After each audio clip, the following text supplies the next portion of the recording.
Hi, I'm Liz Smith from the Coping with Depression blog at HealthyPlace. Today I'm talking about how doing creative activities can help to relieve depression symptoms and why it's important to make space in our lives for that play and creativity. Creative activities can be seen as a non-essential indulgence, especially in today's productivity-focused society. But there is growing evidence that actually they are very therapeutic for those of us who have to work hard at managing our mental health. Creative things like knitting, painting, or playing music are a way for me to switch off. Some of this goes back to what I talked about in my blog post from earlier this month about extreme self-care for depression. We live in a fast-paced society that values work and productive activity above all other things, so many of us can feel guilty when we take time out to do what makes us happy, without that actually being an end goal for it. We can feel pressure to always be connected and always responsive to the needs of others, especially in this age of social media and the expectation of constant connectivity. What I'm saying is that it's actually okay to switch off and take a break from that and do what we almost never do these days and just focus on one thing at a time.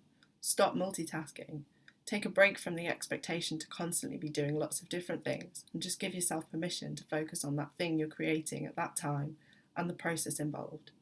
It is kind of a form of mindfulness if you think about it, but without trying to consciously do mindfulness, as it were.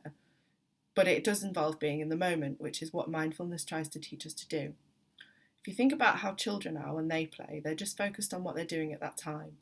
And we as adults need to play too.